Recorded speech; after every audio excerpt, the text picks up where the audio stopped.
Hey everyone, and welcome back. Today we're diving into something pretty ancient, but surprisingly relevant to your life today.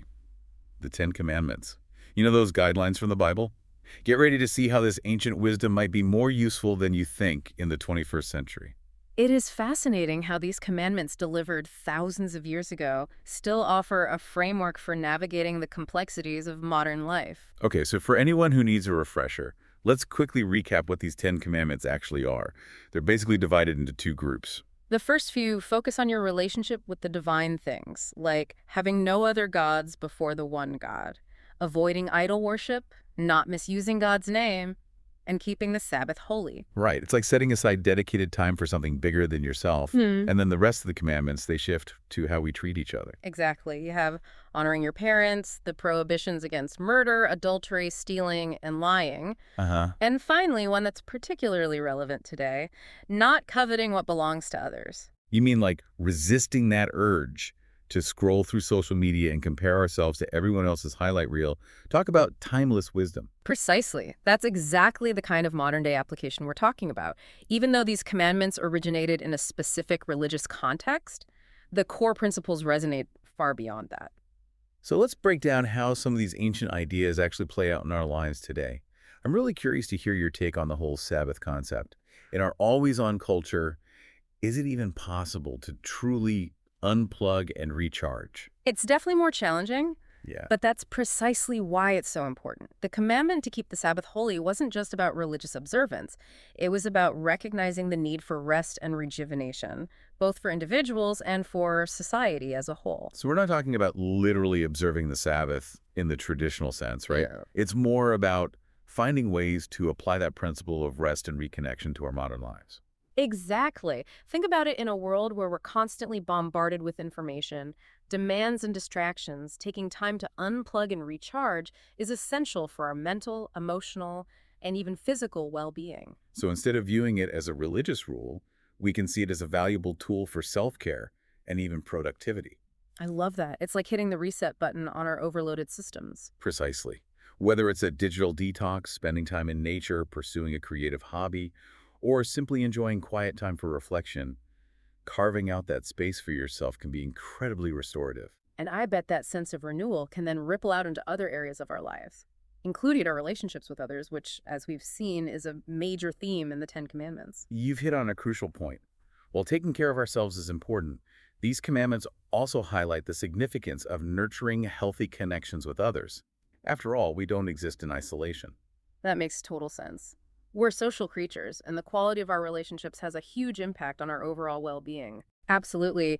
And the commandments that deal with interpersonal relationships, honoring your parents, avoiding adultery, refraining from stealing and lying, all point to the importance of treating each other with respect, honesty, and integrity. It's like they lay the groundwork for building trust and strong connections within families, communities, and even workplaces. Exactly. Think about it. These principles are essential for any kind of harmonious coexistence, whether it's treating your family members with kindness, being truthful with your friends, or acting with integrity in your professional dealings. These guidelines promote ethical behavior that ultimately benefits everyone involved. It's like that saying character is how you treat those who can do nothing for you. These commandments really drive that point home, don't they? Yeah, they do. And it's important to note that these principles aren't just about avoiding negative actions like stealing or lying. They also encourage positive behaviors like showing respect, practicing kindness, and being trustworthy. Precisely. So it's not just about what we don't do, but also about actively cultivating positive qualities in our interactions with others. Precisely. It's about striving to be the best version of ourselves in our relationships, recognizing that our actions have a ripple effect on those around us. I like that it's like a shift in perspective from simply avoiding harm to actively contributing to a more positive and ethical environment. Exactly. And that brings us back to one of the commandments we touched on earlier, the one about coveting. Uh-huh. In today's consumer-driven society where we're constantly bombarded with messages that tell us we need more, bigger, better, this commandment feels especially relevant. It's like we're living in a giant comparison game, Yeah. constantly measuring ourselves against others and feeling like we're coming up short. That's a great way to put it. And that constant comparison can lead to a sense of dissatisfaction, envy, and even resentment. Right. It's a recipe for unhappiness. Which is exactly what this commandment cautions against, right? It's Yeah. not just about being content with what you have materially, but also about cultivating a sense of inner peace and gratitude that isn't dependent on external factors. Exactly. It's about recognizing that true happiness and fulfillment come from within, from appreciating what you have, focusing on your own journey, and finding joy in the simple things. It's like a reminder to shift our focus from what we lack to what we already have, Yes. from comparison to appreciation. And in a world that's constantly pushing us to strive for more, that's a pretty radical message, wouldn't you say? Absolutely. It challenges the very foundations of our consumerist culture, encouraging us to find contentment and fulfillment outside the endless cycle of acquiring and consuming. So how do we actually put this ancient wisdom into practice in our modern lives?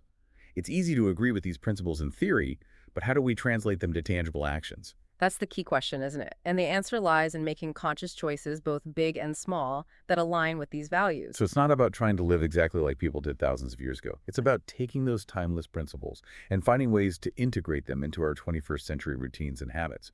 Exactly. It's about being mindful of how we treat ourselves and others, making ethical choices in our personal and professional lives, and cultivating a sense of gratitude and contentment that allows us to break free from the comparison trap. It sounds like it's all about intentionality, really.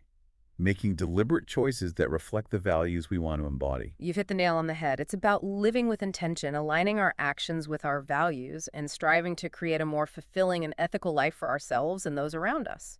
And maybe that's the most surprising takeaway from these ancient guidelines, that their relevance isn't tied to a specific time or place. They offer a timeless framework for living a life of meaning and purpose, no matter what century you find yourself in. Beautifully put. And ultimately, that's the power of ancient wisdom, its ability to transcend time and offer guidance that resonates across generations. So as we wrap up our deep dive into the Ten Commandments, I'm curious to know, Mm. what stands out to you most from our exploration? What's resonating with you? Hmm. What strikes me is the simplicity of these guidelines, and yet they're so profound. It's like they offer this blueprint for a well-lived life, not just morally, but in terms of finding happiness and fulfillment too. Yeah, and it makes you wonder, if these principles were embraced more widely, how might our world be different? That's a great question, and one I think each listener should consider. Like, what small step could you take this week to integrate one of these principles into your own life? Maybe practicing more gratitude, or being more mindful of your words, or even just making a conscious effort to unplug and recharge. Right, doesn't have to be a huge, overhaul. Small changes can make a big difference. Exactly. And that's what's so exciting about exploring these ancient texts. They offer a wealth of wisdom that can guide us toward living more fulfilling and meaningful lives, one small step at a time. Well said.